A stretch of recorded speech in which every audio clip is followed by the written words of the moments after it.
video marks the official video tracking start to a countdown of 75 days. We have 75 days to move out of this workshop. The building that we're using is being converted into a different work project type setup, and they don't see having other tenants as a part of this space as a part of what it is that they're going to do going forward. So we have 75 days to identify a different property, which some of that's been done. We'll talk a little more about that in some other videos, and break this shop down and move it to a new space. At a minimum, at least somewhere where we can store it safely. In order to do that though, we have a few things that are work in progress that need to get finished. So today's video is going to be finishing up the table surface so that we can get that installed and off of the surface areas, and a couple less tools we need to be using so we can get those packed up. Definitely not where I wanted to be. I was hoping that this was a good solid starting point for a while until we got some larger funding and larger support, but it looks like we're gonna have to start back at zero again. So these are the two parts of the surface area we're going to use to block off the power area and create a nightstand space, as well as a fold down, fold up section of counter surface that will extend that surface area inside the rig. If you don't know this about small spaces like the ambulance homes we're building, any kind of surface area is always something that's important to be able to figure out. So we're building in a pretty good amount of space towards the back section of the rig. But these need to get run through the planer. We had to get a new planer. Someone broke our original planer. It happens, not naming any names, but you know who you are. So that's probably what we're gonna do today, is try to get this project done and out of the way, as well as potentially install the updated faucet for the kitchen sink.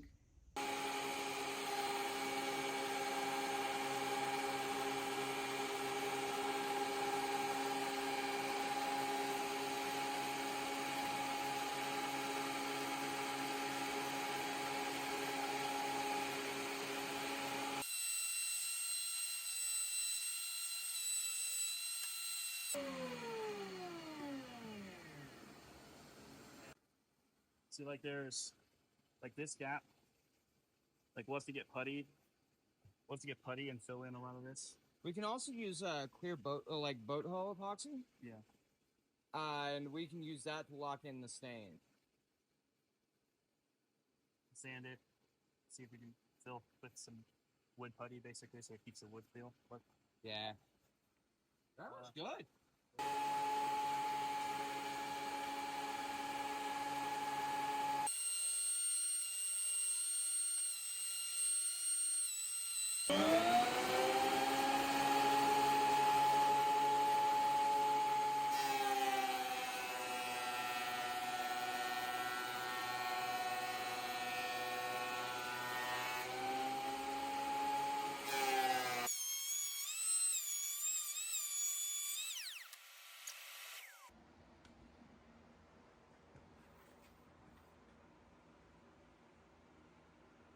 I'm almost out. It doesn't have a like a hood ornament or a badge, so that I can flick it and say Mercedes.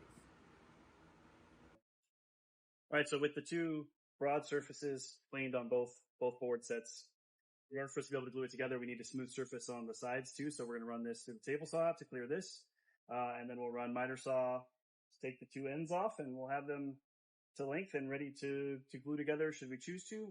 But if we choose not to, we'll also just be able to mate them together really well, and then cut the hole for the electrical, so that way we can still get that in and out pretty easily. We got to figure out how we would mount it if we do it that way, but we're getting pretty close. Might just be staining it after that. Cut all the way across this, and the fence was not square to the table, so we get to dry that cut again.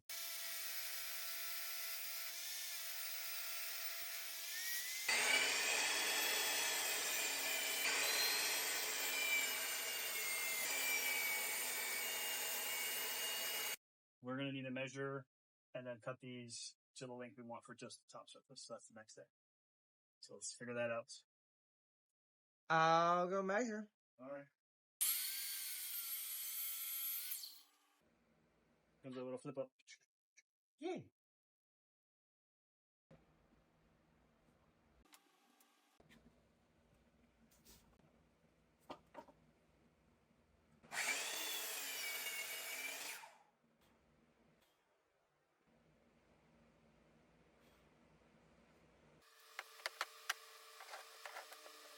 know what?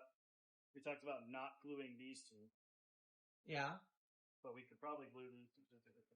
I'm not putting power in it. We're not putting anything through that. So we were originally planning to try to just hard clamp these together, dry, no glue or whatever, and then cut using a hole saw, the 3.5-inch hole that we need in the section where we want the pop-up power, but we can't find pop-up power, and we don't have a 3.5-inch hole saw. We realized we measured, and it should be 3.5 inches, but closest we have is a 4-inch and a 3-inch, so we'll have to get another hole saw. So since we were waiting on that anyways, we went ahead and did the glue up for the short pop-up section. So this is now glued up, and this will be drying to glue these two together to be the section that pops up to add some counter space to the side of the nightstand. And in the meantime, we'll then get the tools we need in order to be able to cut that so that we can install the electrical system internal to the top of this right here. So it pops the power system up.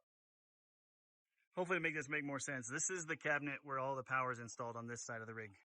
And this is the top of that box from the inside, which, you know, part of the door goes higher than that, and that will stay as an in-out option. But then basically the top of this is going to get a nightstand area basically built on top of it to this edge. And then we'll attach a flip up section right here, being able to extend that surface a little further out into the rig.